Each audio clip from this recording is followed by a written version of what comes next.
The broadcast is now starting. All attendees are in listen-only mode. Hello, Hello, everybody. everybody. Welcome. Yo. We're so happy you're with us.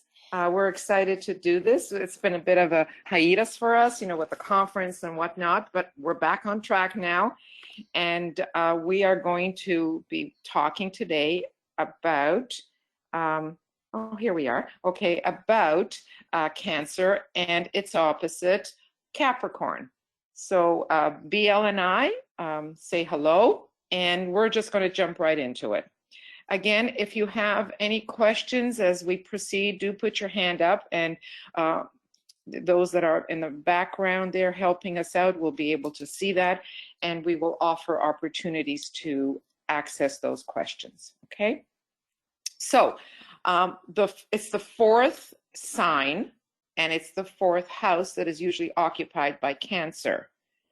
Please note the rays of Cancer.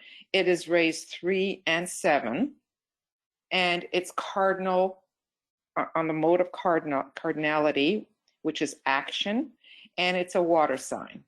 And those are the dates usually that we see the beginning of summer. June 21st, 22nd is usually the solstice, which is the ingress of summer, and that's the sign of Cancer.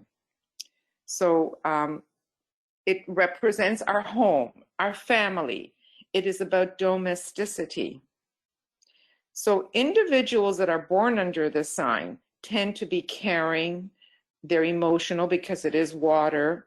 They are creative with a very good imagination, because water tends to lead to that.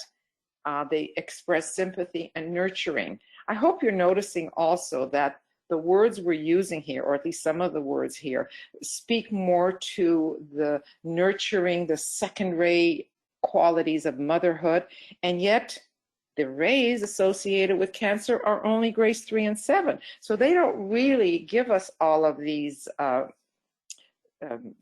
ways of behaving.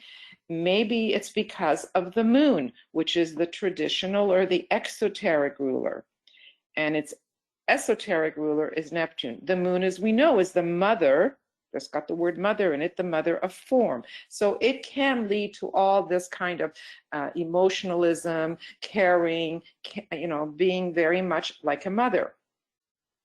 So what do we see in a Cancer that is not particularly evolved? We see a lot of moodiness, changeability, which is very watery, right? Defensiveness. In other words, taking things very personally, maybe over-nurturing and smothering.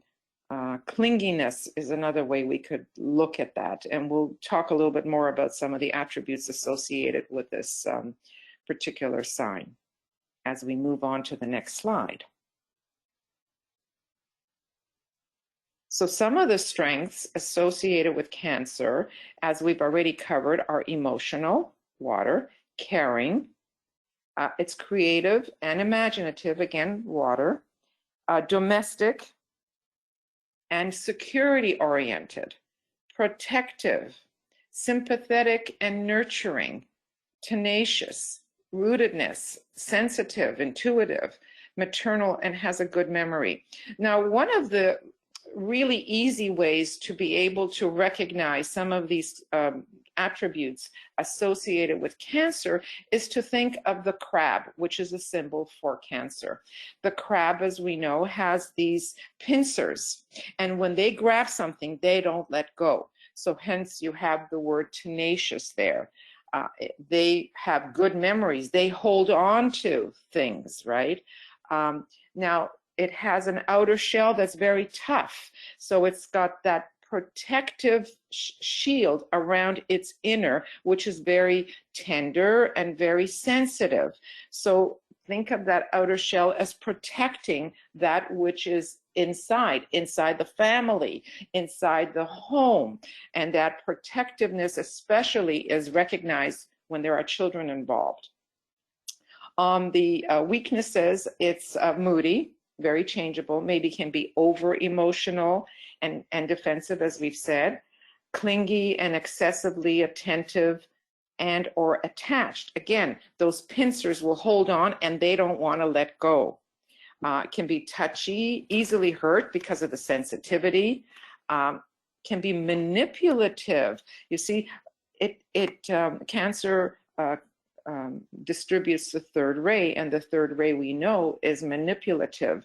One of the ways we can tell that by thinking of the crab is that the crab lives partly in the water and partly on the land, but never moves in a straight line. It zigzags. It is so third ray in its movements, totally opposite to a first ray like approach. Self-protection, as not only does it protect others, but it can be very self-protecting and covering up that fear because of its overly sensitive nature. So esoterically, Cancer can care for and nurture humanity, as opposed to just the immediate family. We think of the family of man. And some of the other things is to purify that emotional body and to make it less personal, so it becomes impersonal. You don't have to defend yourself. You don't become too touchy and too easily hurt if you take the personal out of it, to become, in fact, that divine mother. Okay. So wherever you have Cancer in your particular chart, the house that it rules will be where you will be challenged to make yourself at home, where you are meant to build a lighted house and therein dwell. And that will demonstrate as nurturing and caring, usually for family, for friends, and ashram, and eventually humanity. Okay. So the exoteric, the traditional ruler, is the moon. Wherever the moon is the exoteric ruler, we leave it as the moon. If it finds itself in an esoteric or hierarchical position, we tend to say it's veiling another planet. We've been through that before, so I'm not going to go into that now. But here it's the exoteric ruler, and hence we will look at the moon and its qualities as if it is the moon. So we are told that the moon represents the prison of the soul. Now that requires a little bit of thought, right? The prison of the soul. So there's nothing positive about those words, is there? It holds one in. It keeps the soul from really expressing itself. And yet we say that in our younger years, we live our moon, and many people never outgrow their moon. And the moon is, as we know, of the past. It represents the emotions and everything to do with nurturing, with family. The moon is not really a planet. It's a dead planet, and it's non-sacred. It represents everything that's of the past or things that we're not aware of. Hence, it is what is in our subconscious. It's under the surface. These movements and behaviors of the moon tend to be automatic, instinctual. We don't think about it, therefore they're habitual. And we say that when we're stressed, we tend to fall back into our moon, irrespective of what your moon is. It's our lunar nature. Luna is the moon. And it does inhibit progress. So it's also our comfort zones. That's why we fall back on it, because it's stuff that we know well.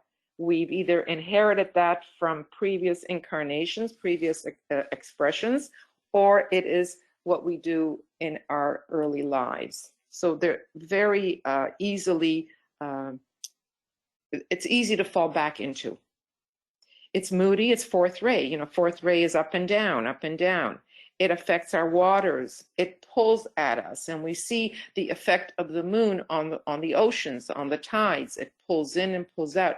We also see the effect that it has on women's menstrual cycles. Again, it governs the waters. Its placement is particularly associated with the physical body. an obstacle or impediment for the inner individual. And sometimes if we look at our chart and we look to see where the moon is, we can think in terms of the moon representing our emotions as well as our physical body. So to the soul, it represents the opportunity to break old emotional patterns. And because it is a dead planet, it is a reflector. It's meant to be a vessel for the light of the soul, to reflect the light of the soul.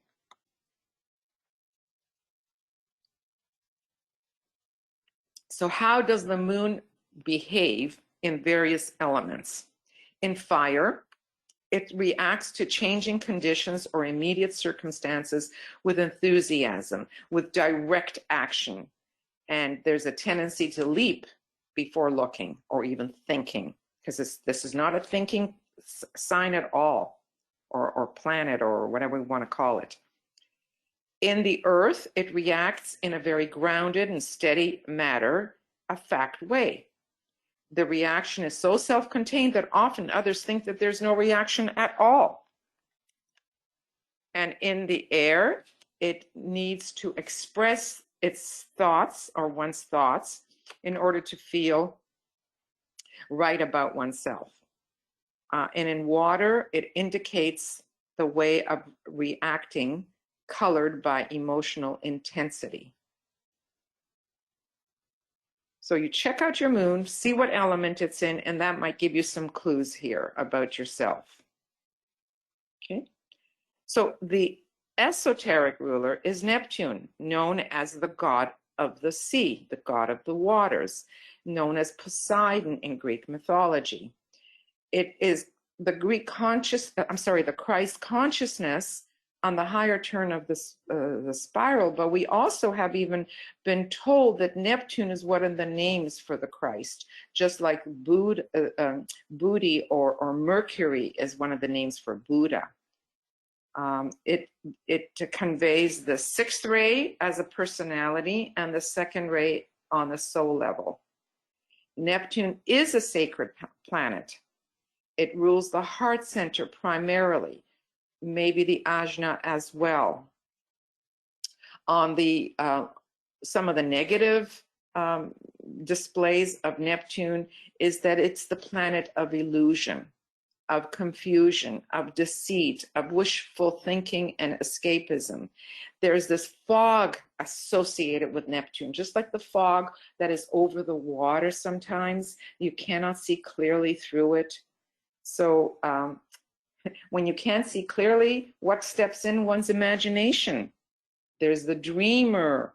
But because it's water, it's intuition and everything that flows from it. We know that Neptune also rules a certain amount of artistry, whether it shows itself in dance, music, poetry, and it's very good with romance. It tends to be passive and receptive, and most water signs are receptive. It tends to be what we call the feminine qualities. It is formless, undifferentiated. One tends to escape with a strong Neptune, and the escape can be a formless kind of escape. It could be mystical. It could be you escape into whatever your lines of least resistance are. The escape could be drugs. It could be alcohol. It could be music. It could be reading, food. It doesn't matter what it is, but it tends to lead to escapism. It is the feeling nature of the heart and sensitive to touch. Therefore, tenderness is a quality we would associate with Neptune. So compassion, tenderness, sentimentality, all those words are Neptunian words. Okay. So here we see, to the soul, it represents an opportunity to express the higher ideals. Why do we bring in the word ideals? Because it has to do with the sixth ray. Sixth ray is the ray of idealism and devotion. Okay. It is also transpersonal love. This is where the second ray comes in. Transcendence well, you go beyond that which is knowable. So it's the vehicle for Christ consciousness, for divine love, for a mystic kind of consciousness. It is the means by which divine compassion and universal love enters the lower personal sphere.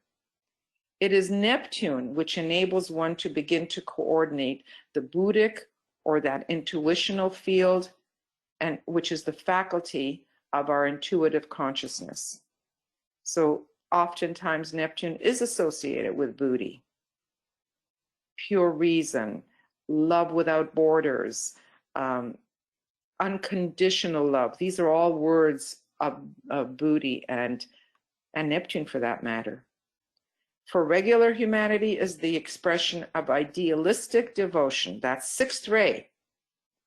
And on a higher turn of the spiral, it is the heart of the sun. That's the second ray. Unconditional love of the soul, the inner point of light in all forms. So aspiration, which is a higher level of desire, no longer captivates the individual. One is upward looking, upward turning. So those desires are transmuted under Neptune. It is the planet of transcendence as it leads away from the earth. We talk about God transcendent, and that's what Neptune can also lead to. Not God immanence, but God outside of self, the beloved, that which we love, which it tends to be God or the ideal. All right. It represents an inclusive state which dissolves all arbitrary boundaries, which the mind tends to want to do. The mind, by its very nature, is separative. It takes apart. Well, Neptune doesn't do that. It tends to dissolve the boundaries. It doesn't understand that kind of factual, separative qualities that the mind is so comfortable doing.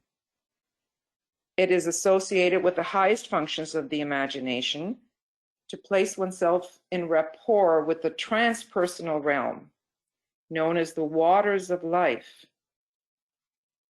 The waters of life poured out to thirsty men. It is connected with the sea, with oceanic light and love. Neptune overcomes Saturn.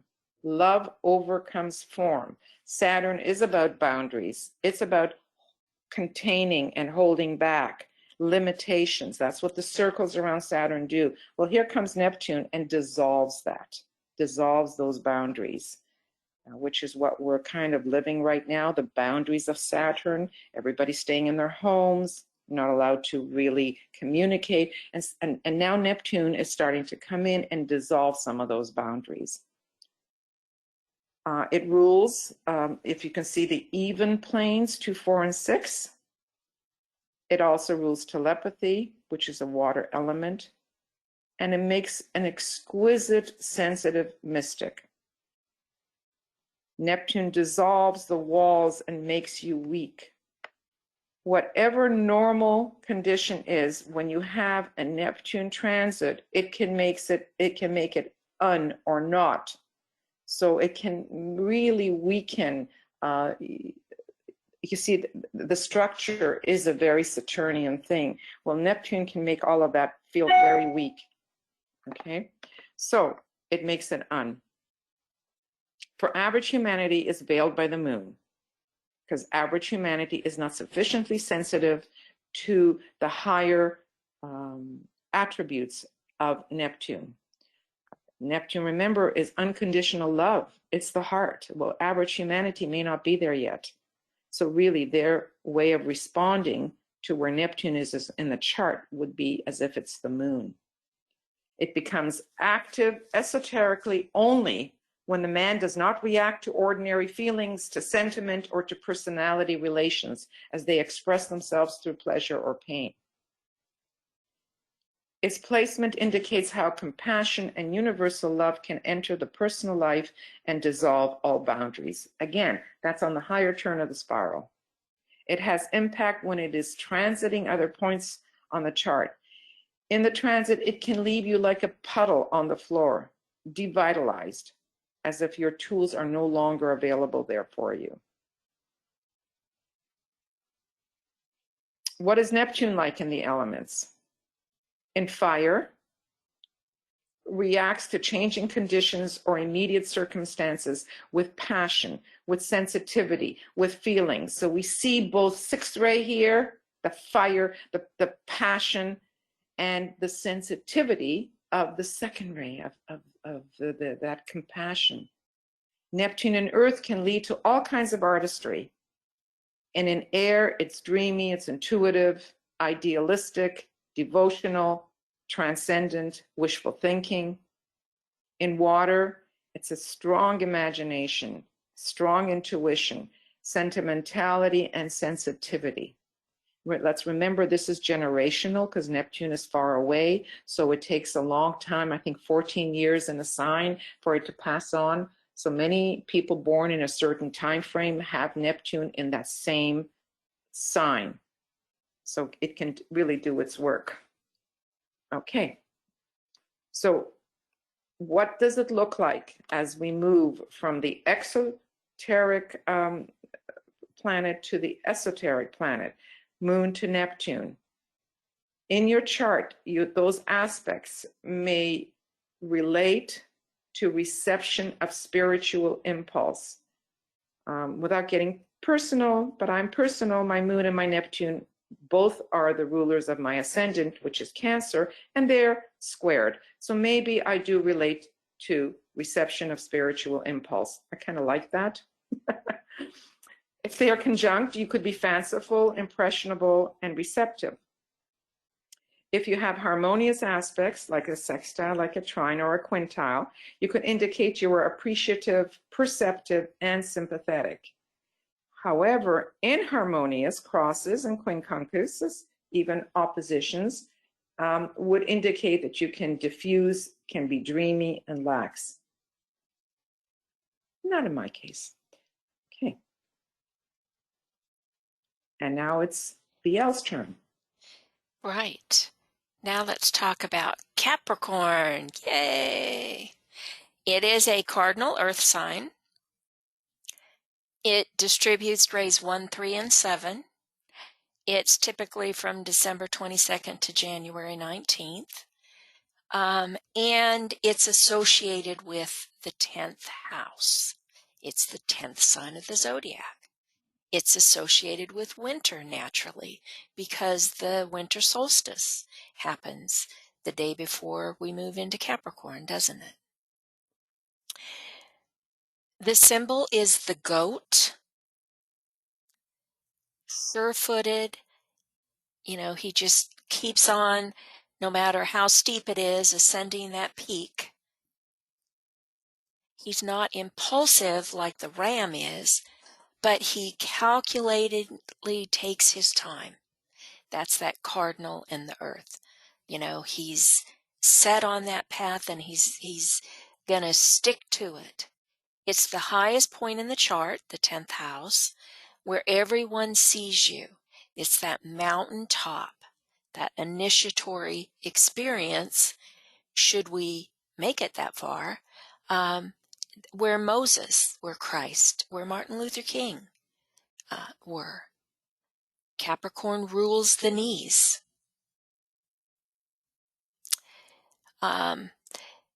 The joints, they enable our agility for the climb or for humility and kneeling that brings us our inspiration. The goat also rules the teeth, the skeletal system, the back, and the skin.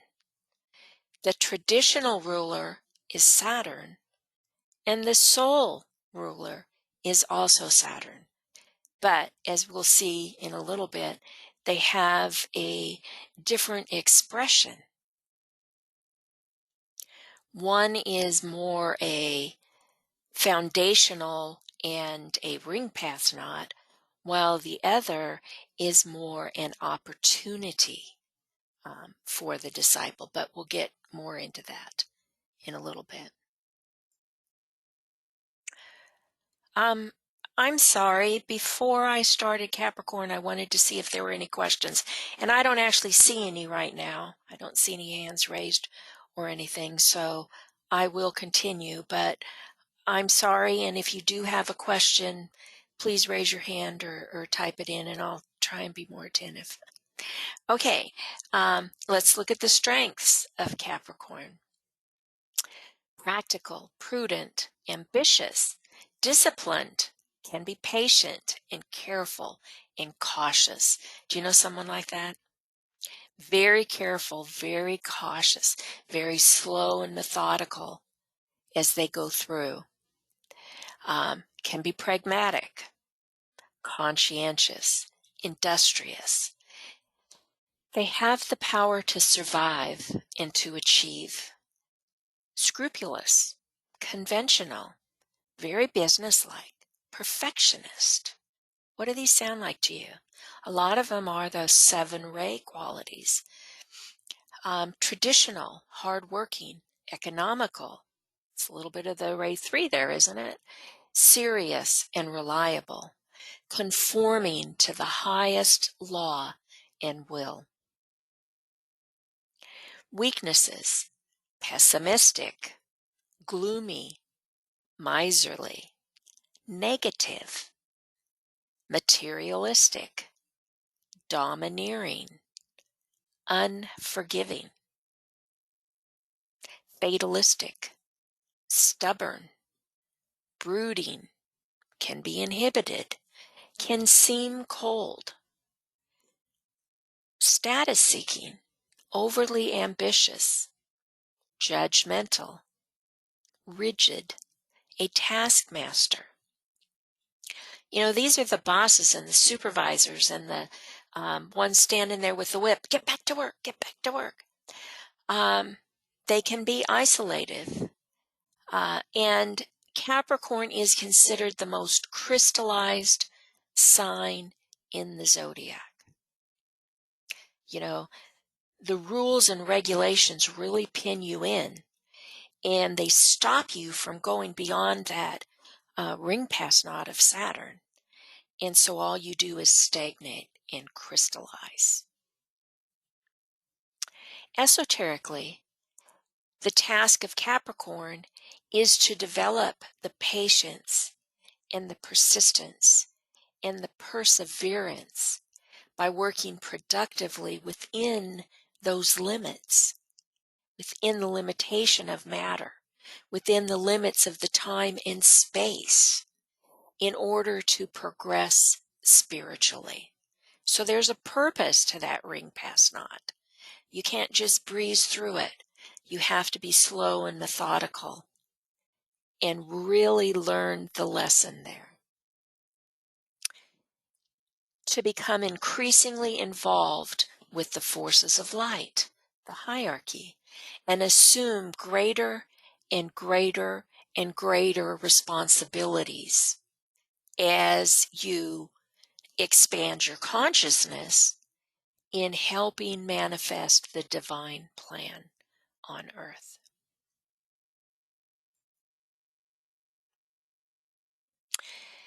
The house that Capricorn rules is where you are to achieve, to accomplish, and to live with greater purpose, where you need to apply greater discipline.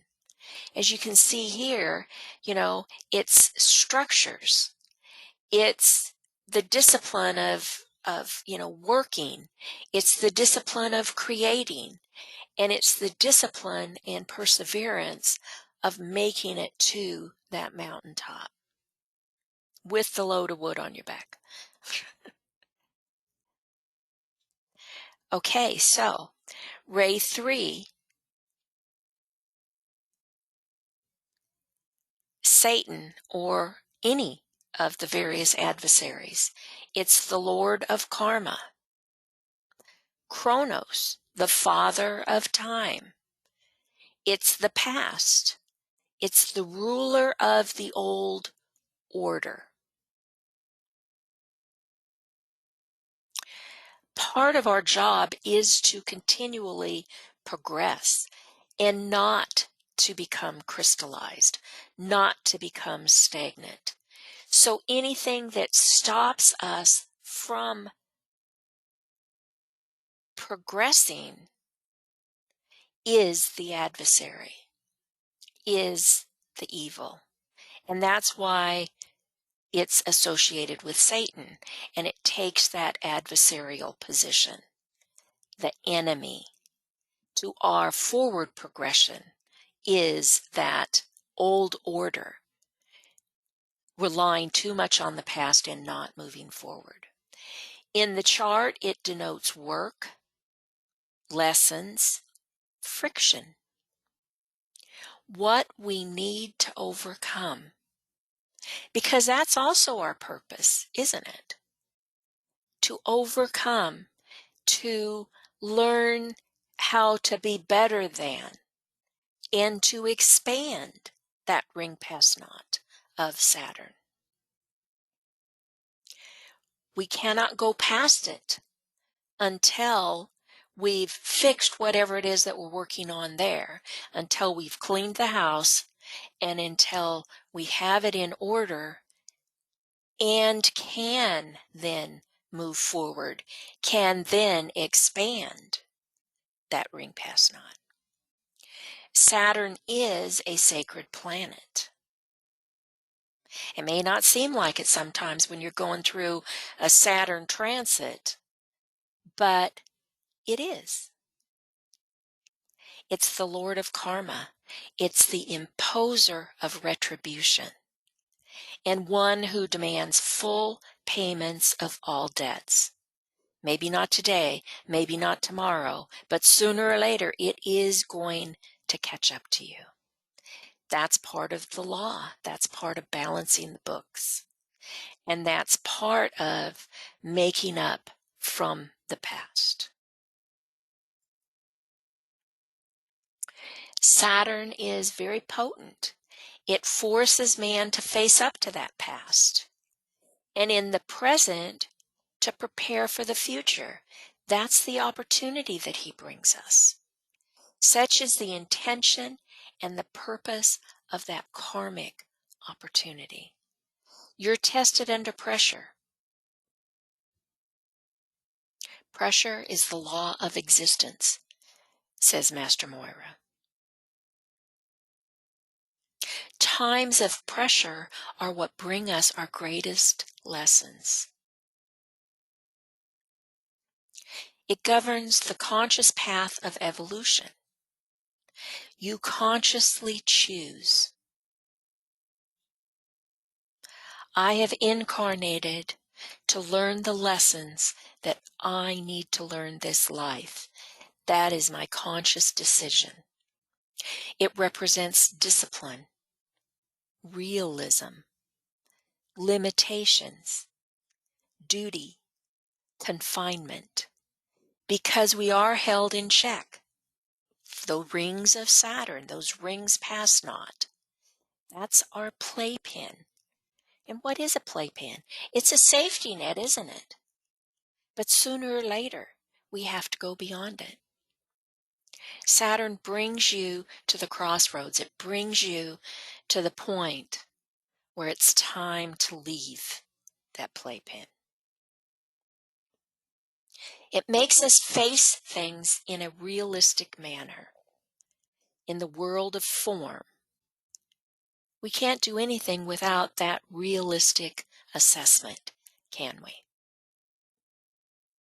It also has to do with authority, with the father figure, with karma, with dharma, and with stability. You can't have stability without very firm foundations. In the chart, physically, it can be a blockage of some kind in the body, something that's overly crystallized, and so the flow isn't proper there. If Saturn is in opposition to the Sun, it could be lacking in vitality.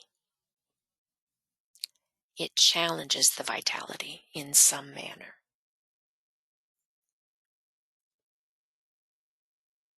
These are images of Saturn. Father Time, the Grim Reaper, the glyph for Saturn, the rings of Saturn.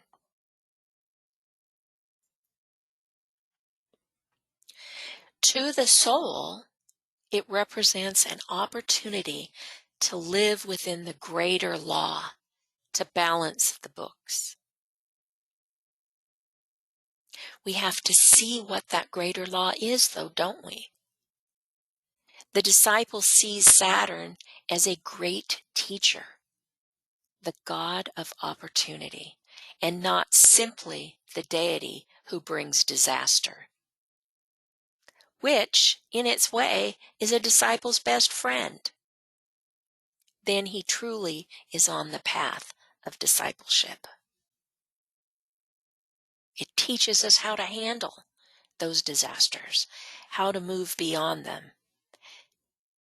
And I don't know about you all, but I'm here to tell you now, every time I had one of those Saturn events, I can look back now and say it was one of my greatest opportunities of growth. I can also look back on plenty of Saturn events in my life and say they were great opportunities. And I was right there with my hand up at that opportunity, the first sign of it, and I took it.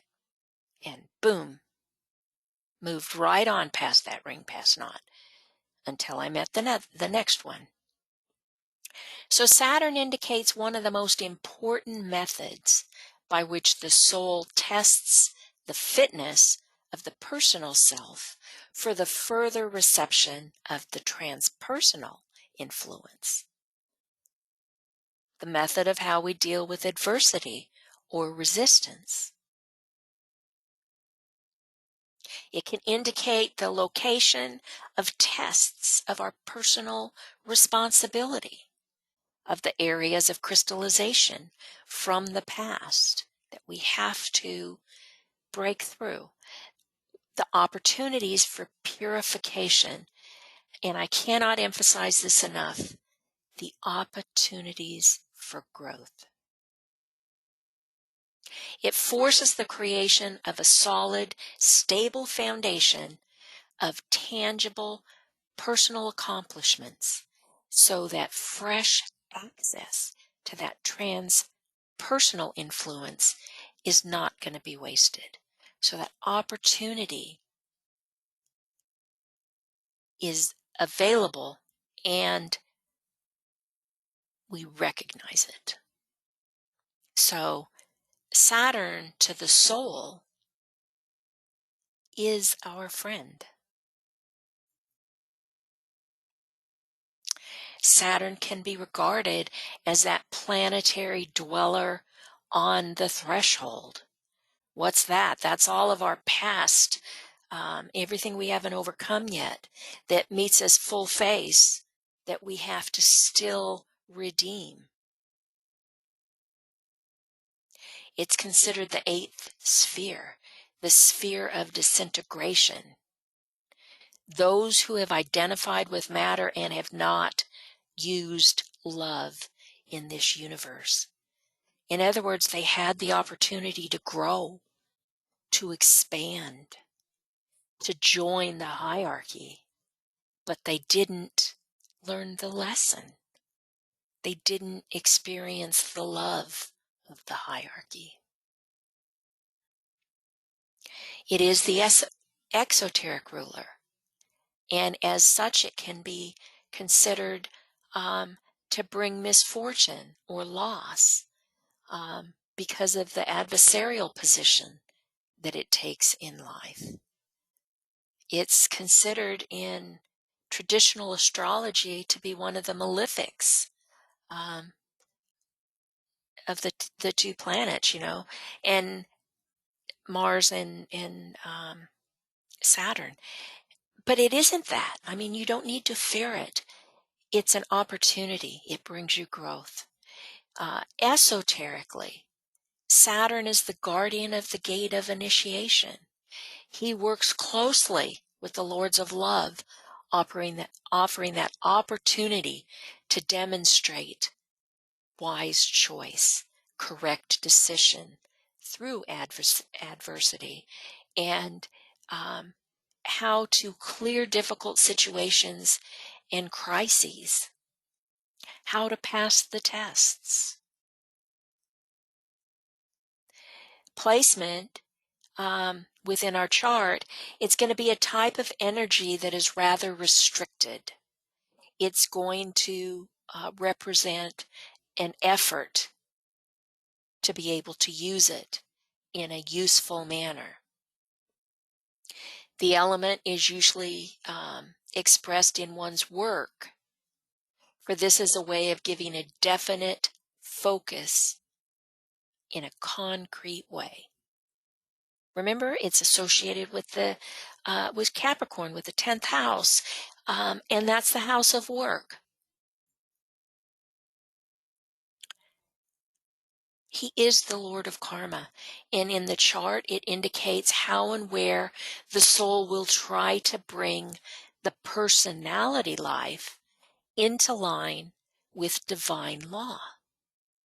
How to correct imbalances of the past that will always drag us down, and how to fulfill karmic obligations and test the fitness of the disciple to receive more spiritual power.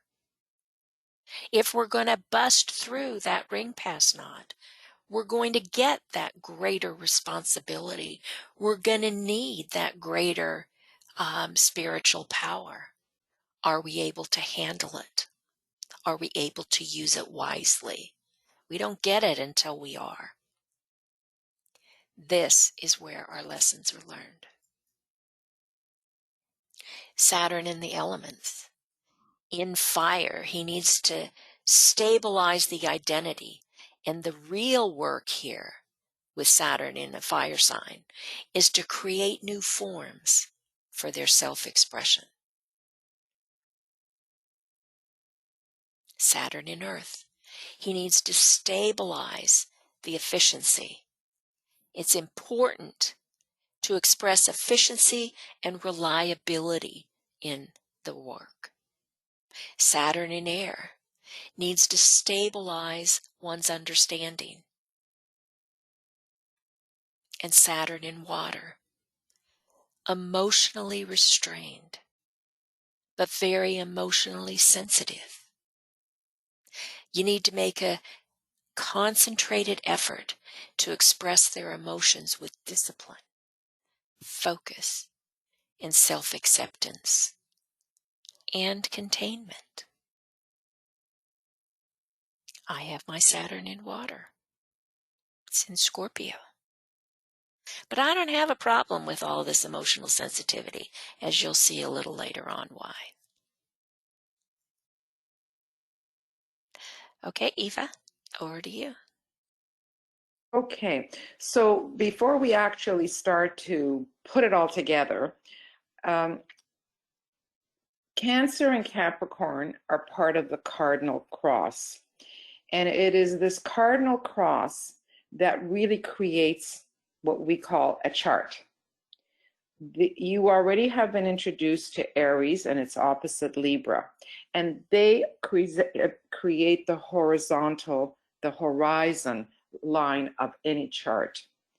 And the vertical is created by Capricorn at the top and Cancer at the bottom. Now, it doesn't matter what you have on your ascendant because it'll shift everything around, but those are what we call part of the normal chart, and therefore it defines the houses because it begins with Aries. They also represent the seasons.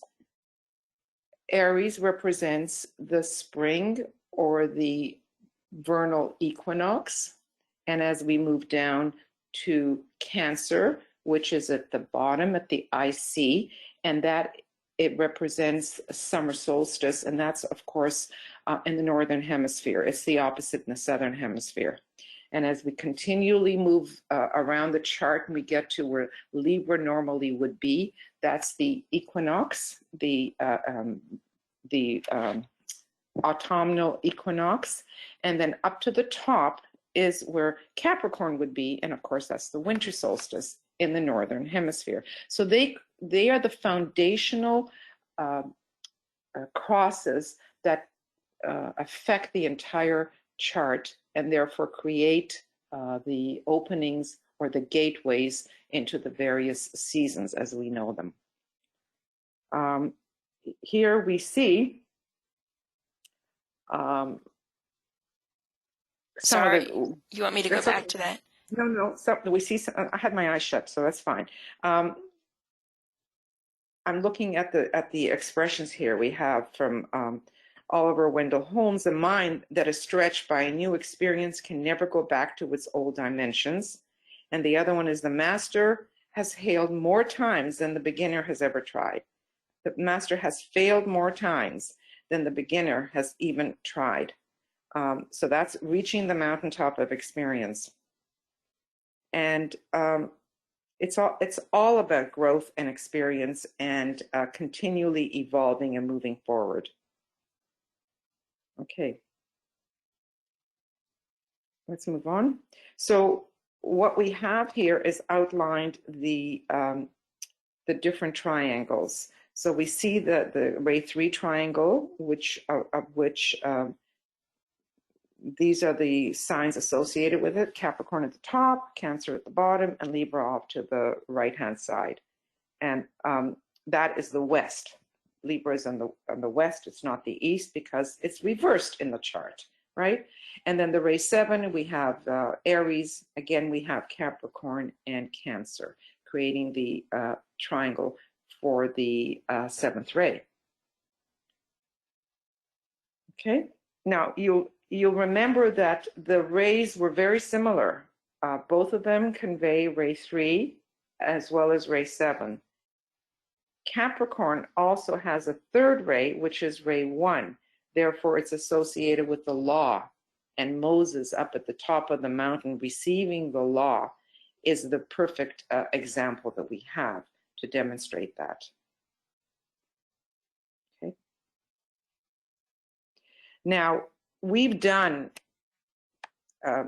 the distinctions between and comparisons between the various signs before, but none are as obvious as these two are. These are so distinctly opposite. It's like unbelievable considering that they convey similar rays.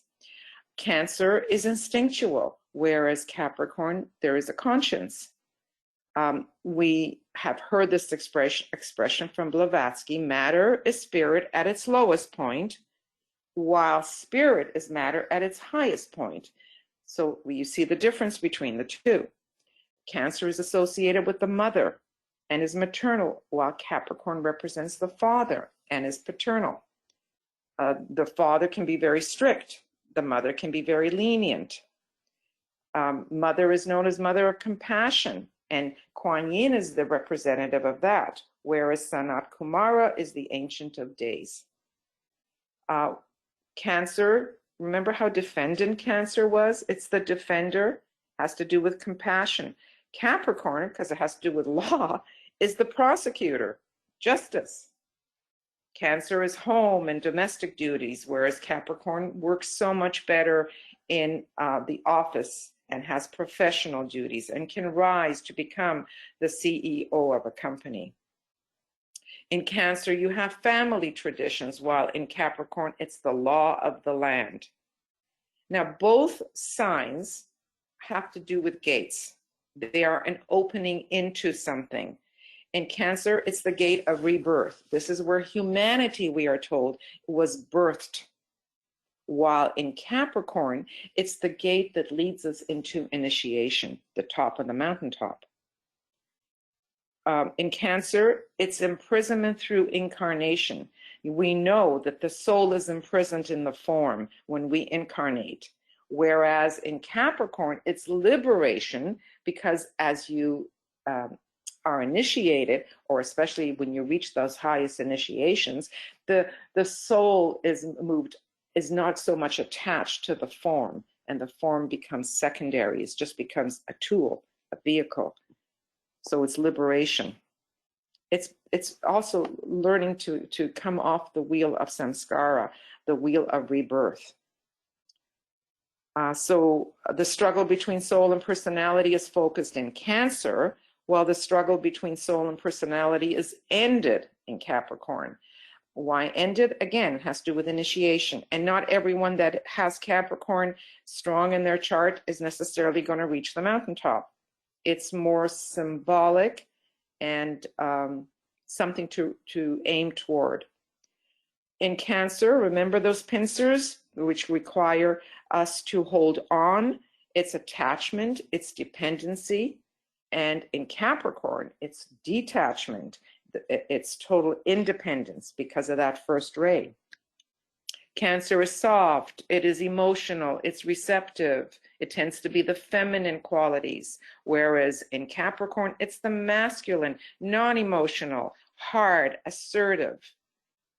It can become crystallized, as has been said. That gives you the idea of hardness. Cancer, it tends to be the past looking backwards, retrospection, whereas in Capricorn, it's the future, the achievement through initiation. So esoterically, what do we see here? Cancerians, like water, they spread themselves thin.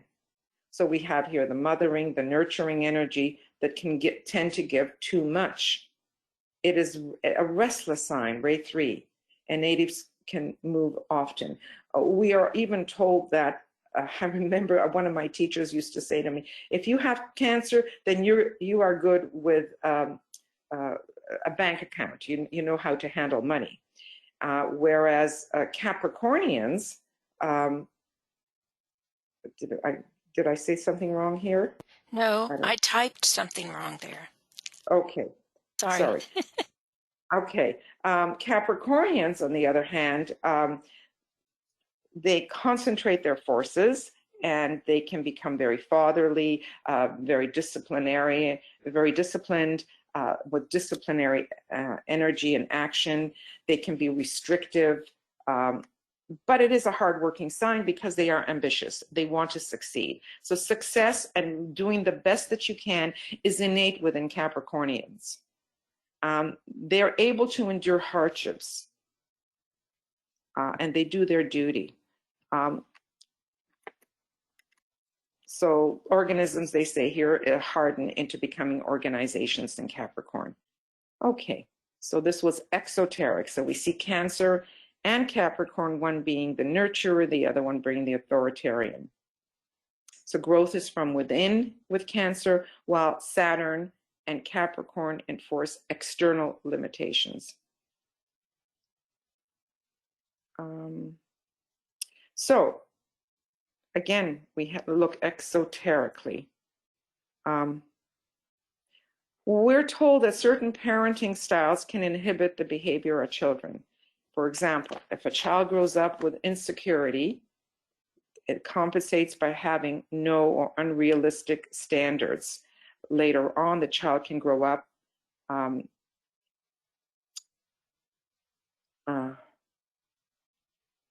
so I'm just thinking back now. The child who grows up with Cancer, with a lot of Cancer, can have unrealistic standards, very lax, very lenient, whereas a child growing up with strict discipline can rebel and show little initiative. You know, because what that tends to do is quash the innate desire to express, because it's constantly been held back. In Cancer, a person builds a home and a personality, while in Capricorn, he continues to live in that home, no matter how deficient its structure has become. Okay. Cancer, a highly sensitive person. Capricorn, very responsible and assertive person. So you have the soft, the warm, the receptive, which versus the responsible, the non-emotional, the hard, and the assertive person. So the resolution of the two is purpose of authority is to protect, and firm structures go out of true caring. We know that authority is meant to protect, even though right now there's all this going on with the police, with the protection, because maybe they've been too excessive, too firm, too authoritarian. Some measures of security, nurture, and discipline in the early years instill a basic sense of order at the core. They feel in their bones the rightness of things. This axis represents the womb, which is Cancer, and the time, which is Capricorn, the womb of time. And I think after this, I'm done. On the higher turn of the spiral, you follow your intuition in Cancer, and in Capricorn, you strive to reach the mountaintop of experience, honing and nurturing and sensitivity and intuition of the soul in preparation for initiation. And so we know the expression matter of spirit at its lowest point. That is Cancer. Cancer has to do with incarnation in the flesh, and spirit is matter at its highest point. This is where the soul eventually is liberated. Okay. All right, now let's look at the relationship between the two of them. Exoterically, for ordinary humanity, the urge to incarnation leads to that densest incarnation and immersion in form. The pull of the form life and the processes of concretization control. The man arrives after many incarnations at that point of crystallization that we've been talking about. Esoterically, for disciples and initiates, the initiate now chooses to incarnate. I mentioned this earlier. And he passes freely and at will through both those doors, the door in to incarnation and the door out. The pull of matter is superseded by the free choice of the soul. The form life becomes a conscious method of expression for service.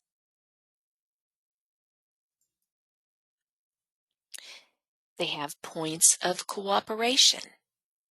They're both cardinal signs, which is related to that great initiatory movement in the early days of evolution and great movements of release in the later evolution. The rays distributed, as we've said, are similar. Cancer distributing the 3rd and 7th rays, and Capricorn, both of those plus ray 1. We also saw these are the great parental signs of the zodiac. Cancer maternal, Capricorn paternal. Yet both share a great tendency towards parental caution and control. What is it they call her, the helicopter mother? There is a keen respect for the form in both cases. They solidify and stabilize the form as a housing for the developing spirit.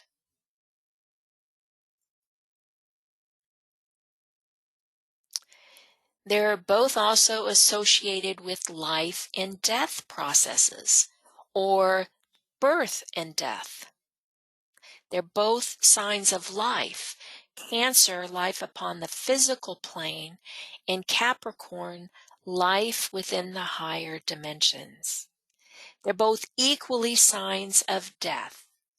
Cancer, in a way, can be seen as the death of the higher consciousness due to the processes of incarnation and the immersion into matter. Capricorn is the death of the physical form, often through crystallization or hardship of some kind, or through discipline, which actually liberates the consciousness into the higher spheres.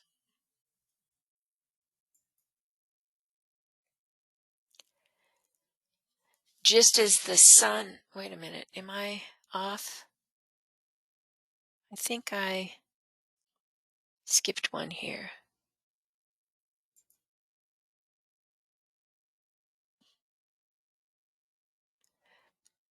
I do. Somewhere along the line, I lost something here.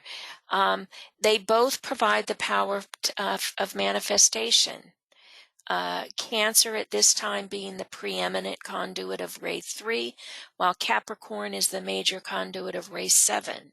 Although both share those rays, they together supervise the embodiment of spirit and manifestation of ego in the form.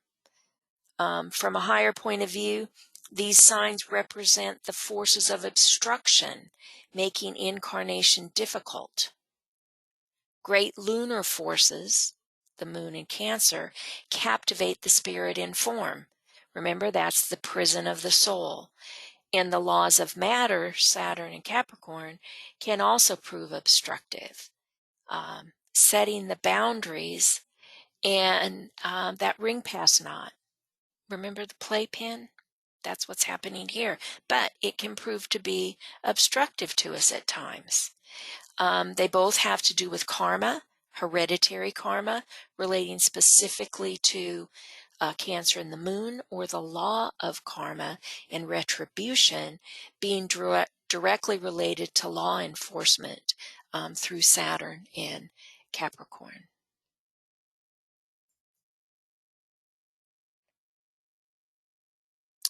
The Sun and Moon must wed for the process of evolution to be complete. So the Capricorn Sun, the masculine side of it, and the Cancer Moon, the feminine side, must form a united pair. They are both signs of control, and they both contain power. I think my notes and my slides don't necessarily match up here. I'm sorry about that. From one point of view, they represent the crown center, Capricorn, that paternal energy, and the base of the spine, Cancer, where the energy is deeply maternal. The great drama of the interaction between the spirit and matter is governed by the interaction of these two signs. Isn't this picture just absolutely stunning? Capricorn and the Sun, Cancer and the Moon must form a united pair.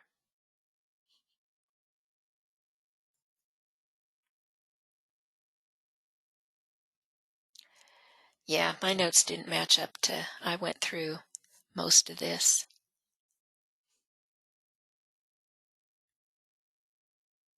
The manifestation aspect of them and the forces of obstruction that they both do. Okay, so in summary, Cancer represents mass sensitivity for average man and mass identification with the form. That is the prison.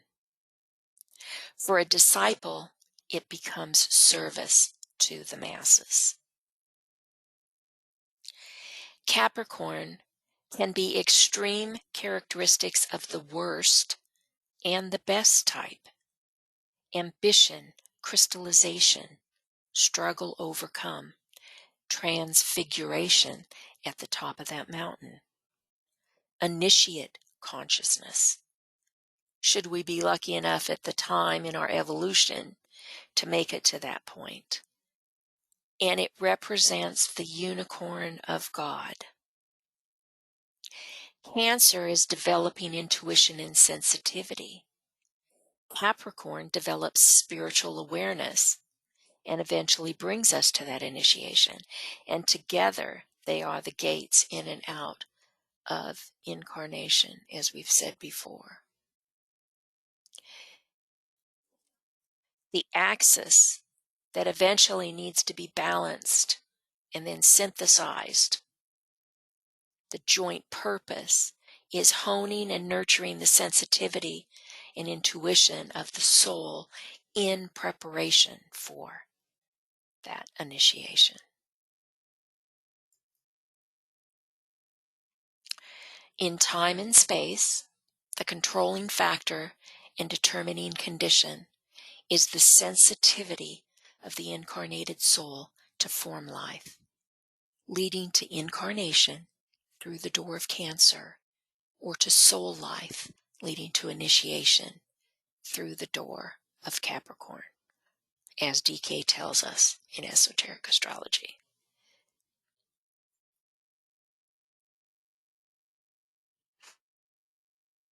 Okay, I want to remind you all that, we have full moon work to do each month. We've looked at this before. The full moon is a time when the sun is opposite from the moon. It's a very special time of alignment.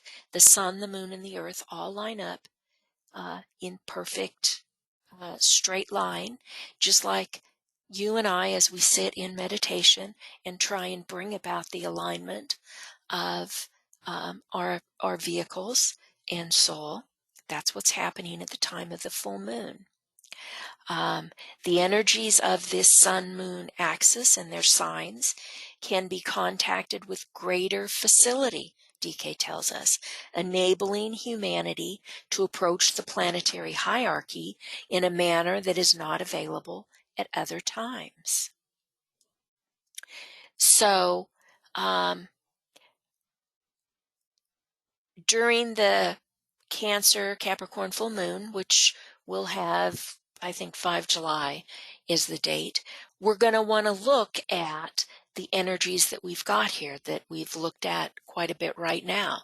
The rays that are involved, cardinal water, cardinal earth, the rulers that are involved, the moon and Saturn, Neptune and Saturn on a higher spiral. The key phrases of each: I build a lighted house and therein dwell, or lost am I in light supernal, yet on that light I turn my back. Those are going to be powerful energies at this full moon. We also know from DK that the nature of the soul is light, and he tells us that the entire theme of the Zodiac can be approached from the angle of the light and its unfolding and increasing radiance and gradual development of that inner light.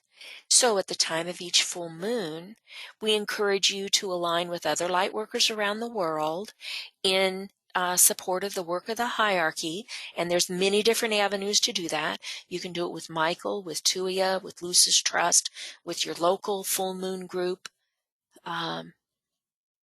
or in private. But at that time, I would ask you to consider what DK tells us about the lights of these two signs. Cancer is the light within the form. It's the diffused light of substance itself, the dark light of matter, as the secret doctrine refers to it. It's the light awaiting the stimulation coming from the soul light. And then Capricorn is the light of initiation. This is the light which clears the way to the mountaintop and produces that transfiguration, thus revealing the rising sun. Okay. Now, So, okay, before you actually go on with that, I'd like to add a few things here about the full moons. I belong to a few different astrological groups, and it's very interesting that when, let's say, the sun is in Cancer and we say it's a Cancer full moon, most of those astrologers refer to it as a Capricorn full moon. They look at where the moon actually is. The moon is in the opposite sign to where the sun is. So they talk about the qualities associated, let's say, with Capricorn, when it is in fact we call it the Cancer full moon. So what that has led me to think about is that how we have to learn to blend, here again, the two energies and understand the qualities of each one, because we call it the full moon of Cancer, and yet so many of the other astrologers call it the full moon of Capricorn. So I just think that that's interesting and worth considering. That's one point I want to bring out. The other point is I've taken a few courses, and one of the things that I have learned is the word hinge, which in Old English was called henge, as you have in Stonehenge. And that word hinge, when we think of what a hinge does, It allows an opening and closing of a door, of a gate, and is associated with both these signs because these are gates into. In Cancer, it's the gate into manifestation. In Capricorn, it's the gate into initiation or liberation. So the hinge is the gate is pertaining to both these signs. And isn't it interesting that Capricorn rules the knees, and the knees are a hinge for us. We bend up and down just like a hinge via the knees. If your knees are locked, you cannot bend. And in Capricorn, it is important to be able to get on your knees because too many Capricornians are very full of themselves. You know, they reach the top and they're very authoritative. So to be able to humble oneself, as we do when many people pray, they get on their knees and they pray, you humble yourself before you know, that which is imminent, you know, that which is high, that which is elevated, or you humble yourself in order to not be so full of yourself. Anyway, that's all I wanted to say on that. So you're next. Okay. So let me humble myself here, or be full of myself, whichever the case may be. And let's talk a little practicality here. All right. You know, we've looked at several charts now. This is our 5th webinar and our 4th chart. But what we looked at before were the usual suspects, right? We looked at the polarity of a sun-earth, or the ascendant-descendant. Well, those are key things in the chart, and there's something that we all have to deal with, but that's not what I'm going to talk about right here. I'm going to talk about the fact that I have a strong Cancer-Capricorn polarity that isn't any of the usual suspects. And I think it's very potent in me. Trust me, I've felt that Cancer stellium all my life. And from what we've just learned, it's going to be a carryover from past lives, isn't it? My South Node is even there saying, yep, it certainly is. Mercury, he is the exoteric ruler of my ascendant, and he's there in Cancer, isn't he?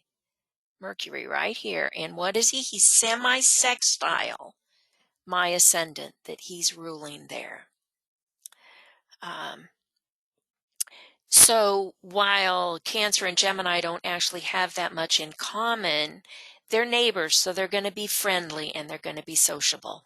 So there's a fairly decent relationship between Mercury and Gemini for me there. Venus is the esoteric ruler of my chart. Right down here. Okay. And Venus is sextile Mercury. So the two of them play well together, right? An opportunity for both of them to work together.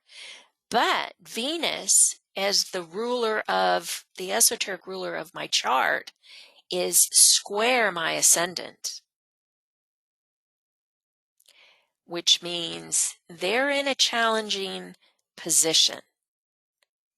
The challenge is that I need to develop the esoteric relationship between the two of them. And how do I do that? That's part of this mutable T-square that I have. What does a mutable T-square want me to do? It wants me to change. It wants me to adjust something. See, I've got my ascendant here. My Mars is smack dab right there on my descendant. And Venus is here at the apex of this T-square. I don't know why it isn't really showing. Oh, it's not. I don't have the angles shown here, but trust me, it's there. Okay? So that's an important part for me. that mutable T-square with Mars to help me grow and change. Mars in Sagittarius, you know, I see the goal, I reach the goal, and then I seek another one. Mars is going to keep me moving forward there. As I open up to the potential of that Gemini ascendant. Now, my Cancer stellium, all these little babies here in my second house using this particular house system, that helps bring me the sensitivity that I need to feel and relate to that higher vibration of the Gemini in the Sagittarius. Exoterically, I can really relate to that sensitivity as well because I'm allergic in various different, you know, from minor sensitivity to full out anaphylactic shock to some chemicals, to some environmental factors like trees and grass and stuff, and to food. So thank you, Cancer stellium. There is sensitivity there exoterically, but I like to also think that that is a reflection of the sensitivity that I am developing inwardly as well. Now, my North Node and Chiron, these little guys, are over, you know, setting off this important axis for me. Thank you, Chiron in Capricorn, and my chronic knee problems. But again, that's just an outer manifestation of the work and the creaky adjustments that are being made on the inner side, right?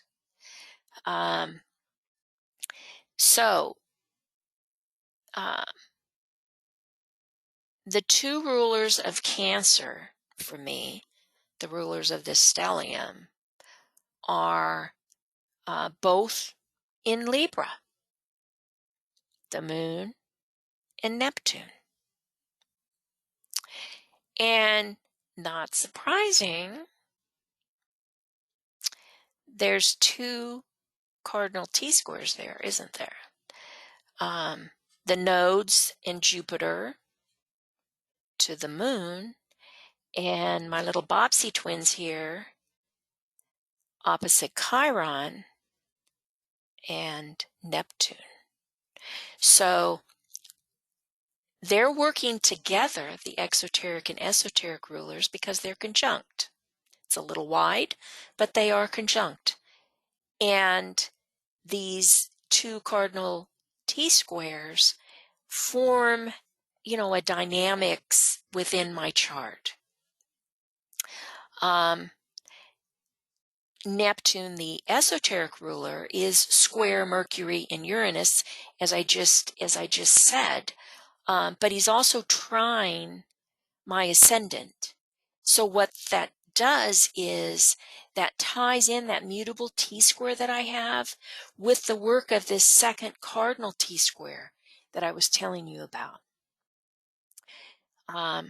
In fact, I have a number, I think 8 or 9 planets or points at this 22, 25 degrees, which means they all interact in various different ways.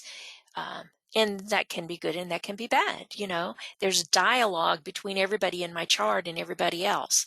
And some of the dialogue is at the top of their lungs and some of it is, you know, very friendly.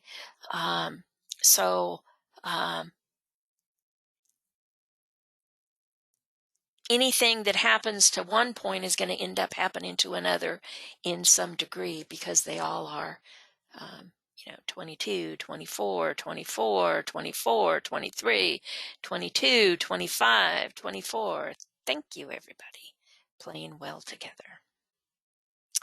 Okay, so I think what this is telling me, this Cancer stellium, is that I'm working on, because I've been doing it for a while now. I'm working on this spiritual sensitivity to fulfill the service aspect of my ascendant. And it is a service aspect. It's in the Aquarius decadent. The service labor, the Gemini labor, is related to several services that he has to pull. And it's also my earth, my dharma in Aquarius. And remember what we heard about Cancer, that the higher levels of Cancer are to help the masses in some kind of a service. So see, there's a theme with everybody talking to each other in my chart. There's a theme going on here that I think is related to service. So I just wanted to point all of that out. It doesn't have to be one of the biggies to show up in your chart and make a difference. You know, the polarity can be there in a number of different ways. Heck, it can be just one planet here and one planet here. But if they're strong enough planets, trust me, you're really going to feel them. So that's the way that I see the Cancer-Capricorn working out for me. Eva, did you have any observations that you wanted to make about that? No, you've covered a lot of territory there and explained to us a lot about you. Good. Well done. Does anybody have any questions then? Yeah, this is a good time for questions or comments. I've been looking for you. I think we put them all to sleep. Or they're so in awe. Hey, we got a hand. Uh-oh. Oh, yeah, there we go. Joe Garso. I can't. Oh, wait a minute. Okay. Hello, Joe. Thank you. You guys can hear me. Okay. Yes, yes. Hey, BL, I just want to say that this is a fantastic chart that you've described. And you know undoubtedly that this coming eclipse next weekend is really big for you and for me. I have similar energies between Capricorn and Cancer. So I will say this, I loved what you two are saying today about that polarity and how to balance it together. It's wonderful. Oh, thank you. And thank you for that. And yes, I've been watching all the exciting things that are happening with the Pluto and Saturn conjunction, and Pluto as he wanders closer to my Chiron there, and yeah. Exciting times for those of us in Cancer and Capricorn right now. So I can actually the whole world. Yeah, I can ditto that. I have a similar configurations in terms of that degree and Cancer and Capricorn.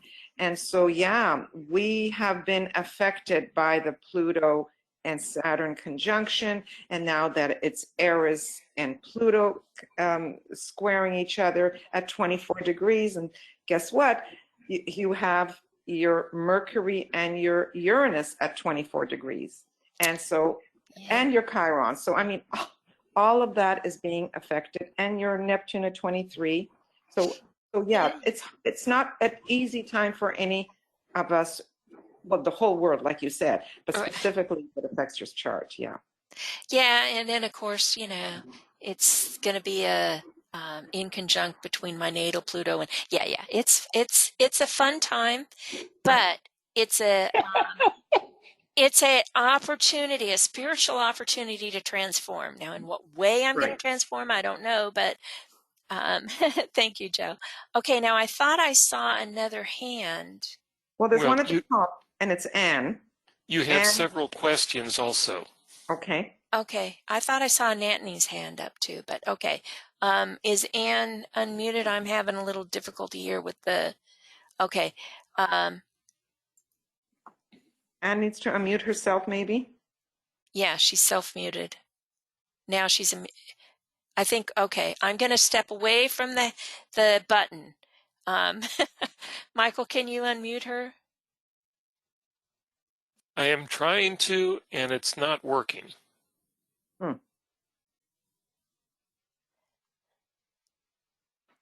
There it There you is. go. Yay! Yes.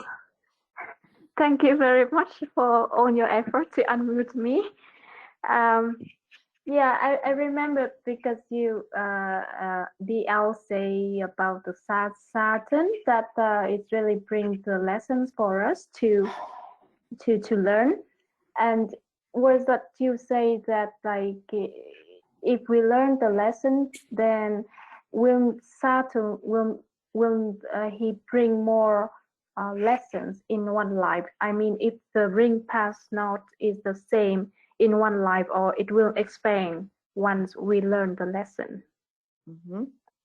Yeah. Yeah, those rings are multiple rings. If we were to actually look at a picture of Saturn really close up, it's not one ring, it's a lot of rings. So the way we understand it is you're kept within the ring, okay? And as soon as you learn your lesson, either that ring dissolves or expands, and there is another ring. So, and then you get tested to make sure if you've actually learned the lesson. So, you know, life is nothing but tests every step of the way. So another ring could be for something else that you need to learn, and so on and so on. So yeah, it keeps expanding, but there's always limitations. There's always boundaries. There's always lessons and opportunities. What would you like to say to that? Thank you. Thank you so much. Yeah. Yeah, that's, you know, that's it. And some of them are little tests and some of them are bigger tests. Just like with the rings of Saturn. Some of them are smaller and some of them are wider, aren't they? Mm-hmm. Yeah, but how about BL? Because you have Saturn in Scorpio, but you say that you don't have the problem with the emotion. So what did you do to dissolve that, or what happened? I hedged my bets by bringing all of my Cancer over here. So where this would normally be stifling of the emotions, I have them in spades over here, so it kind of balances out the you know, it gives me the emotions that I need, but it you know, they're restrained in a way, but I think that has more to do with the fact that I believe I have a Ray 2 emotional body. Okay, so they're more quiet and subdued in that manner.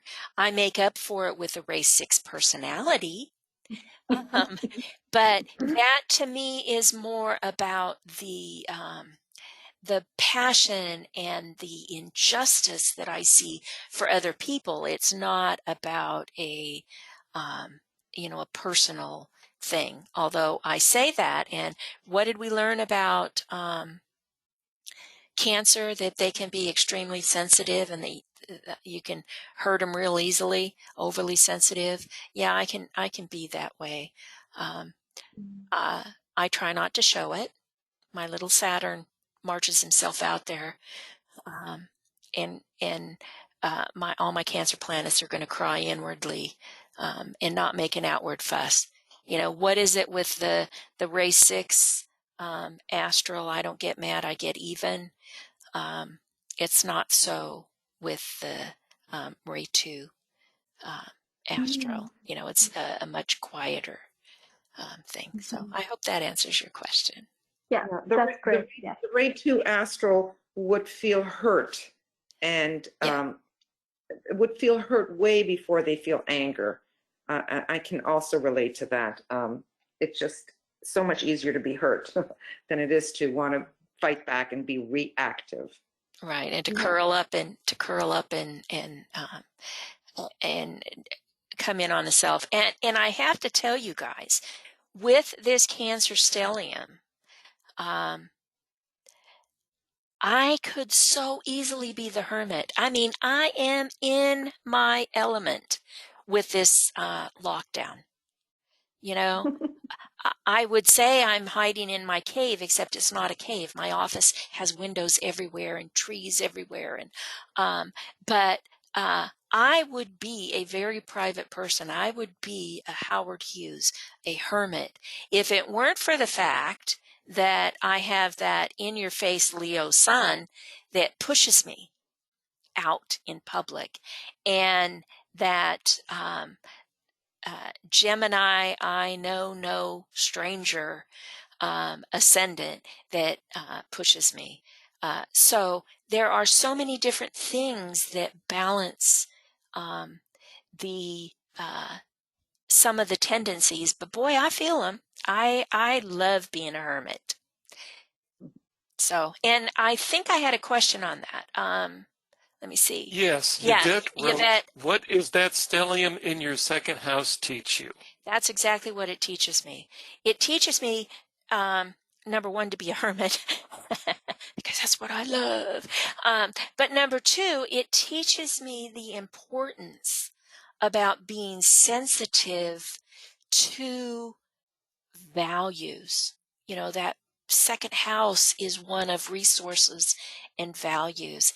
And I really feel deeply the insensitivity in the world. I really feel deeply the inadequacy of the resources all being piled up in one place, and countries just living in squalor and poverty. You know, and that's part of that. It's part of that. I feel for the mass humanity about these things because of this stellium. So I hope that answers your question, Yvette. Thank you so much. Okay, Jan has written, BL, it looks like the north node that recently moved into Gemini moved over your south node that was in Cancer. Can you describe the effect of that? Well, it's, I don't know. You know, everything moves on a constant basis. Okay. So we're going through all these cycles, and I do look at that. I do look at the fact of the cycles. You know, the nodes move every 18 years. So every 9 years, they're going to oppose their positions. And I look at that more so. I look at, you know, when they square and when they oppose each other, and how that makes you become aware. You know, look at what's happening when you have a square. You know, you're that pivotal point at the apex, and you can look to your right and you can see one side of the opposite, and you can look to your left and you can see the other side of the opposite. So it gives you a perspective that you don't have at any other time. It's the same with the oppositions. It's walking a mile in your shoe. So yes, I look at the cycles all the time, but I look in terms of when they make those major impacts. I know a lot of people also look at when they change signs and things like that, and that's all important too.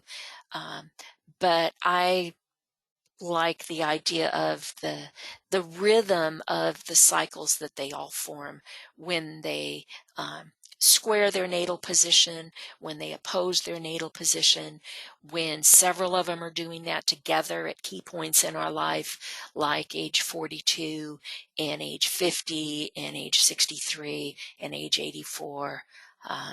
And those of us in my particular generation are lucky enough that we get to see Pluto square himself maybe even oppose himself. I can't remember. You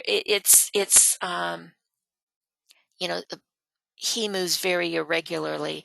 So, yeah, it is. I'm coming up on the opposition in a couple of years.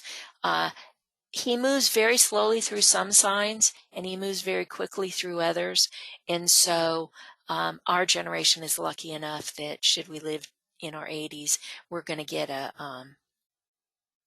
Pluto opposition. I may even live to tell about it. I know a guy who did, and he said it was a great time for him. Okay, so anyway, it doesn't quite answer what your question was, Jan, but that's where my focus goes.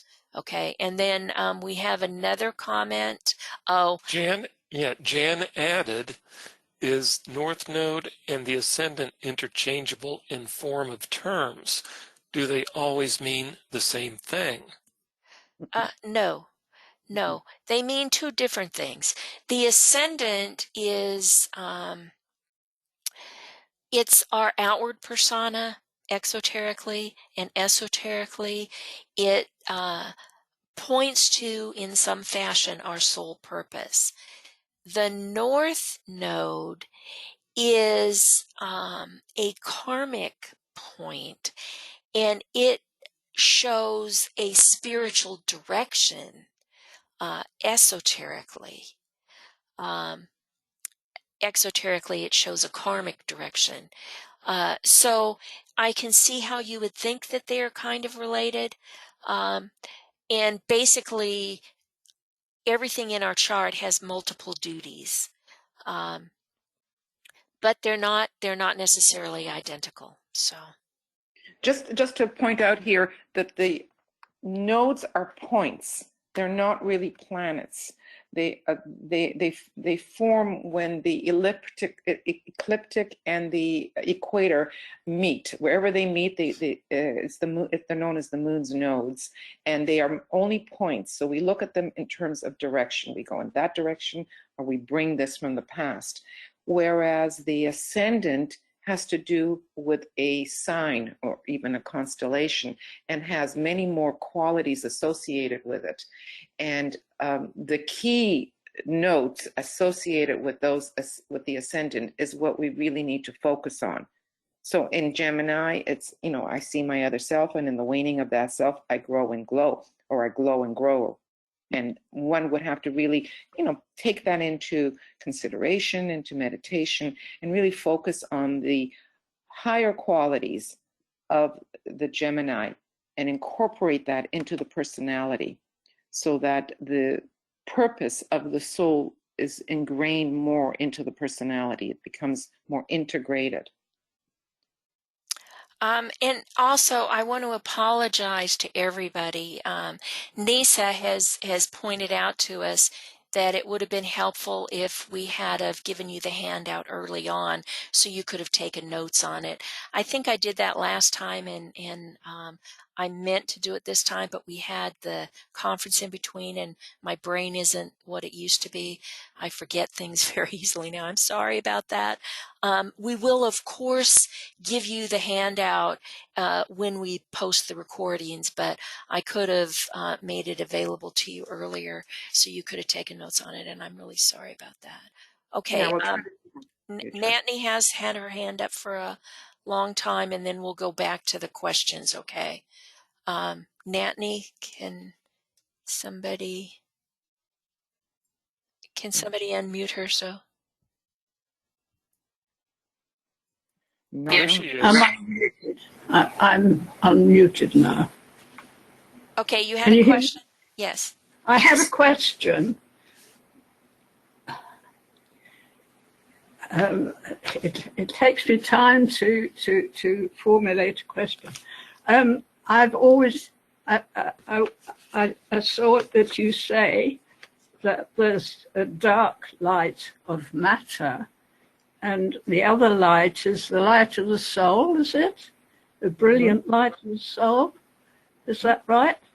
right? Yes. Dark light of matter.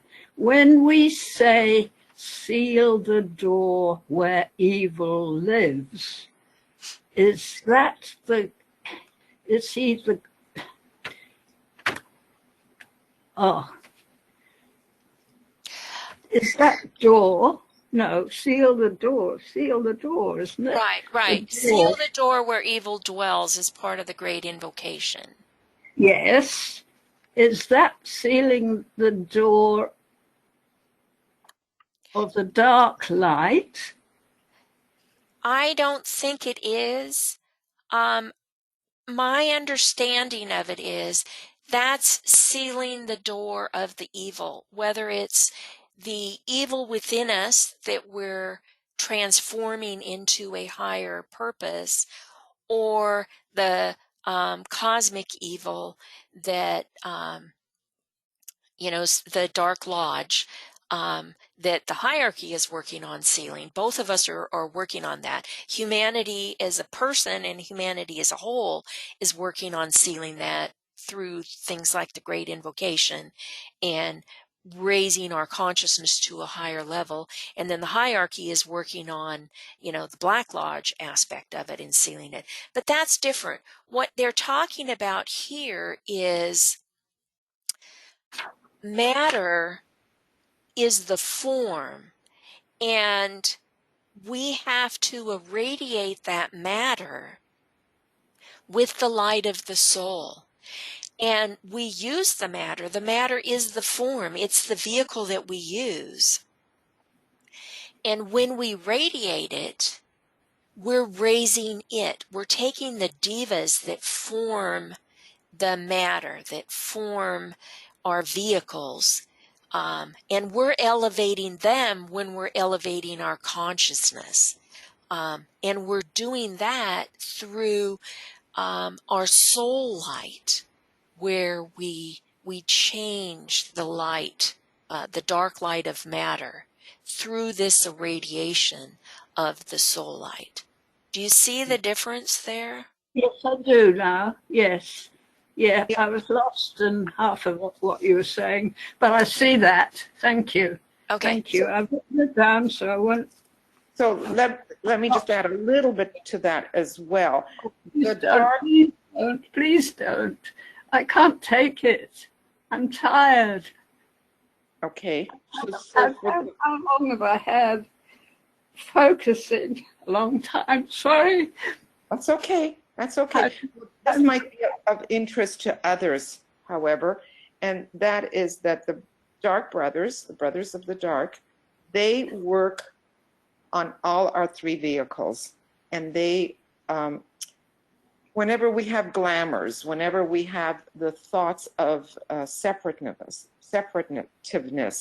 greed, materiality, that is the field, that is the arena in which these dark forces stimulate that within us. That is what we call evil.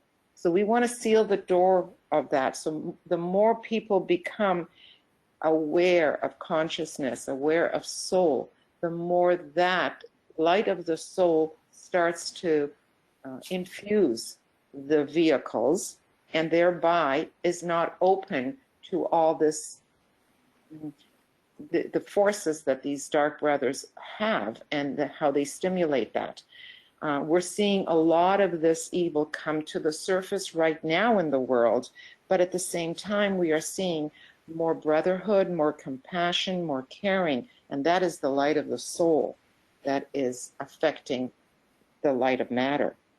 Matter can be, as we infuse more soul light into our being and our substance is matter, it becomes, as BL said, it becomes enlightened and irradiated with more light. So we're stimulating that, we're raising it, we're increasing its vibration. That's all. Thank you.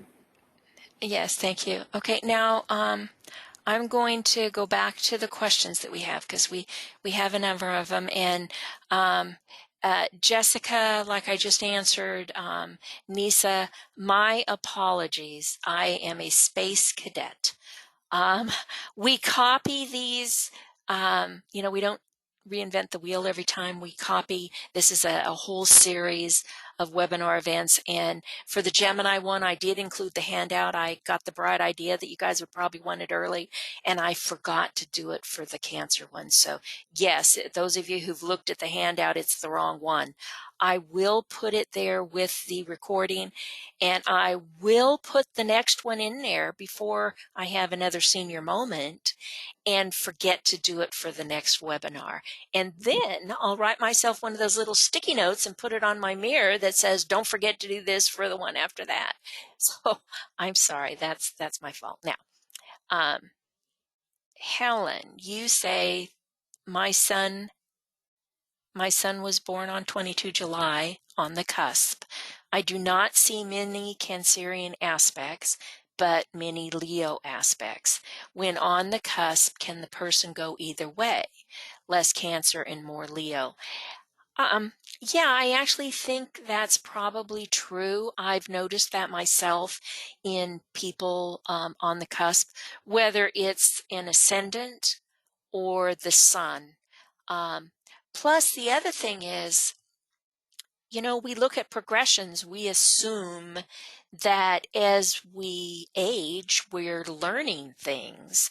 And so progression-wise, the sun is going to move into that next sign and then the next one and everything. So it's all part and parcel to that. So yeah, it's the same with planets that are at the ending degree. They're called critical degrees. Planets that are at the beginning, the 0, like you're talking about there on the cusp between Cancer and Leo. It's the same with houses, planets that are between one house and another. Let me see if I have one I don't have one that's that way, but well, in another house system, my South Node and my Jupiter are in the first house, but they're right there on the cusp of the second house. And so we always look at both houses and see where it fits. And I find both things can be true to different degrees. So I hope that helps you, Helen. My sister, like you, has got a 0 degree Cancer. So she's much more Leo than she is Cancer, just like you. But she also has a Leo ascendant. I don't know what your ascendant is, but so she's very Leonian. The only Cancer about her is that she cooks. She likes the kitchen. She cooks for the family. That's it. Everything else is very Leo. But if it's a 0 degrees or early sign, it means that you've not had that many incarnations in that particular sign, and you almost need to embody and develop some of those qualities because it's early for you. If you were at the end, like if you were 29 or 28 degrees of a sign, that means you kind of know it already, and if this was like a last ditch at making sure that you got it before you move on to another sun sign. That's one interpretation. Yeah, Eva, I would add a little caveat to that because I think it's on this particular spiral because, everything is cyclic spiral. So we go round it all, Right. learn all the lessons or are just beginning on this spiral. And then we do it all again on a higher spiral. So I would just add that caveat. For sure. Thank you. Yes. Okay, now another comment from Joe is one could say that Biel's Cancer stellium enables her to be the manager and nurturer extraordinaire for the Moira Federation. It's a perfect expression. Well, thank you. I would say it's both that Cancer-Capricorn axis that's doing that, but thank you, Joe. I do have a lot of that Ray 3 and Ray 7 expressed in that manager, organizer, what's the term I'm looking for? Obsessive, compulsive, neatnik. In some ways, But yes, my fate in life is to try and keep Michael organized, as is yours, Joe, and yours, Michael. Okay, let's see.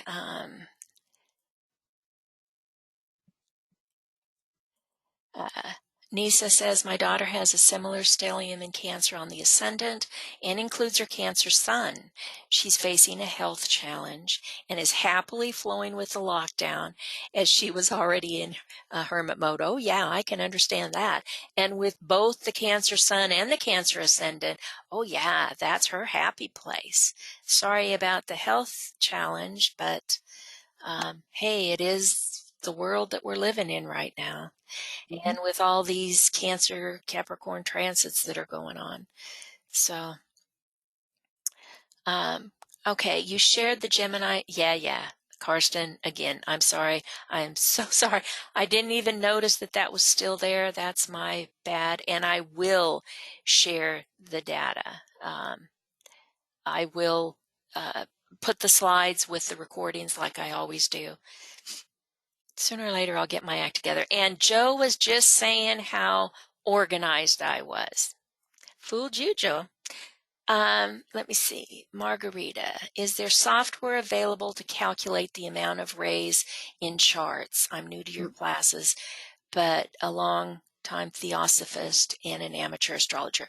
Okay, now you can see from this chart that I do have the rays and the elements and the modes, but I have to say, take that with a grain of salt. And the reason that I say that is, number one, DK tells us that we cannot determine our rays by looking at the astrology chart. We need to determine our rays first and then go look at the astrology chart and see how we see that interacting. That said, solar fire does allow for weighting different planets and different things in our chart based on the signs that they're in. And that's basically what this is showing here. It's showing that I have a lot of water, a lot of air, a little bit of earth, and a lot of fire. And that's just basically assuming that every single point is equal, okay? And we all know that's not really true. The sun, the ascendant, are much more important than the Mars might be, or the North Node or something like that.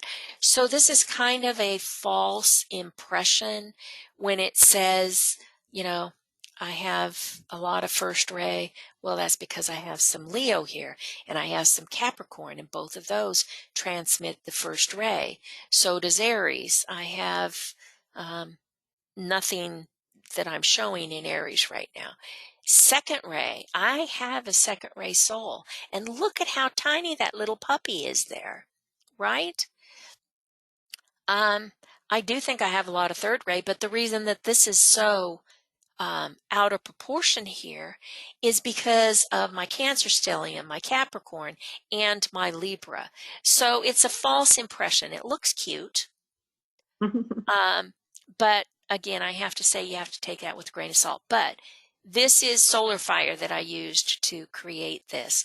And it actually lets me go in and I can doctor the weights here so that I can, there's different ways to manipulate that data, but this basically assumes that every point, which I think I have about 18 here, is equal in stature, and it's not necessarily true, but okay, so I hope that answers that. The basic is, though, that you have to figure out what your rayological chart is before you go look to the astrological chart. Okay. All right. Karsten says Capricorn are the dark 21 the black time and year, but close to the sun. Let me see, I'm missing some of this.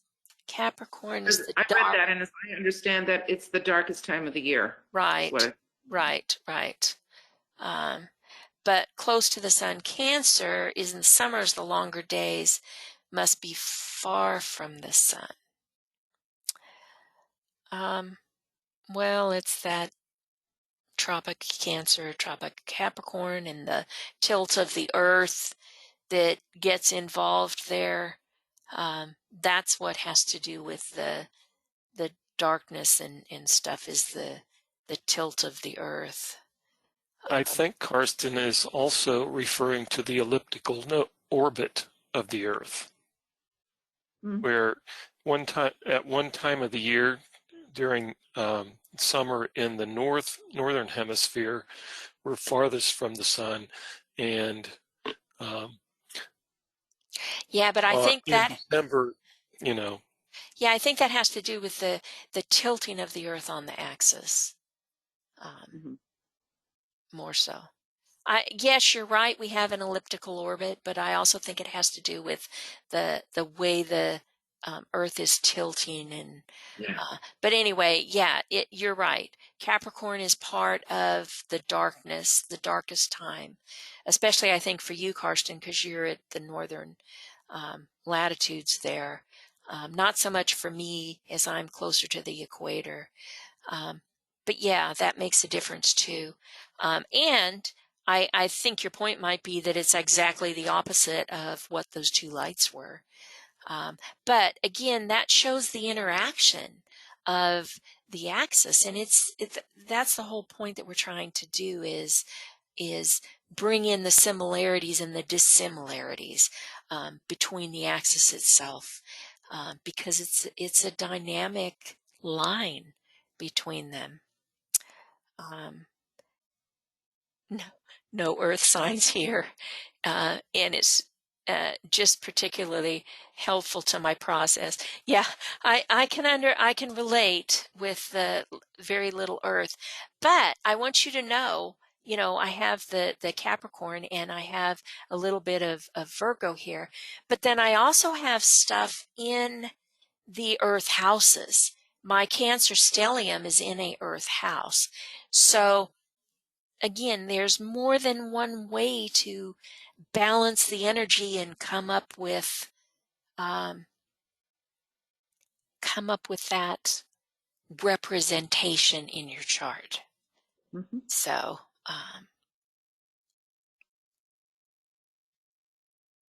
let me see.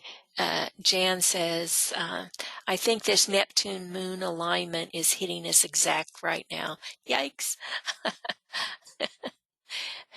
But thank you, because your descriptions are easy to assimilate. So thank you. Glad you're enjoying it. Is Sirius conjunct the ascendant? What significance? Sirius isn't conjunct my ascendant. He is almost conjunct my south node. And I don't really work with those greater constellations. Nicholas Nilan, he's the one who does that so well. And yes, there is, Sirius is such an important spiritual aspect for our solar system, but it's so far above where we can relate to right now. But I do believe there is an importance in a contact if you have it with Sirius, if you have it conjunct an ascendant or something. So it's, the fixed stars aren't really fixed. They're still moving in the sky. So it's somewhere in the neighborhood of 13 or 14 Cancer, somewhere in there, depending on when you were born. But yeah, DK talks a lot about the outer constellations and their impact on esoteric astrology. He mentions them for each sign.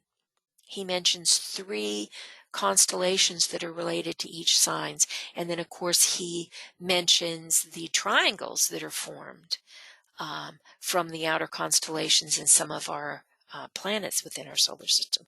So there is a significance. I just can't tell you right now what that might be. Do you have any insight on that, Eva? No, I'm like you. It's never been a focal point for me. Okay. It has something to do with the Blue Lodge and the hierarchy and Venus, and yeah, there's some really interesting information in esoteric psychology, astrology about Sirius, as there is in several other books. Okay, Margarita says, what year webinar was about these rays the first time? Okay, Eva and I have done several different webinars, and they're on Makara, and I'll give you a link for that when I send out the notice that gives you, that tells you the recordings are posted. And you can go back and you can look at those. There are the webinars that Eva did on the rays. There's our earlier esoteric astrology presentations where we wove in information on the rays and determining your vehicles. There are also some great quest webinars. They correspond with the study material in our Moira Federation Great Quest program. But they're available for anybody to look at. And there are some of those on determining your rays. So those are available on Makara, and I'll point you to that in the email that I send out, letting everybody know that this is now available on Makara.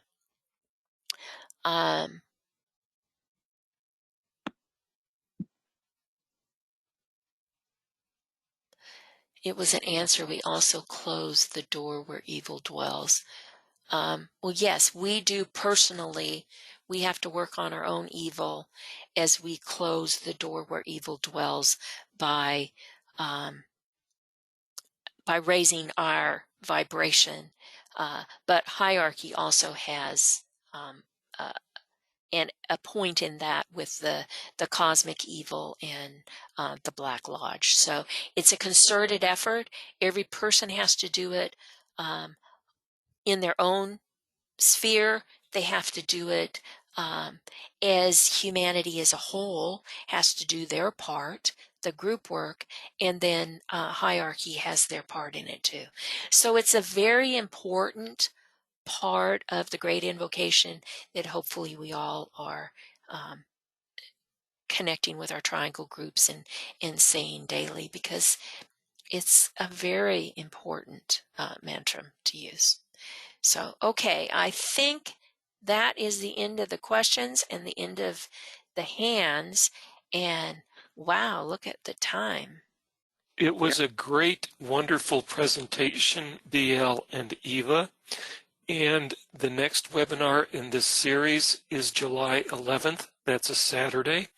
And it will again be at 7 p.m. GMT. Michael, thank you so much. Thank you very much. Okay. And thank you for being behind the scenes and helping out. We so appreciate it. Yes, I was having computer problems today, so I really appreciate it. And for those of you who are brave enough to try it on its own, www.makara.us will get you to our Makara site. Until I have the opportunity to get this processed and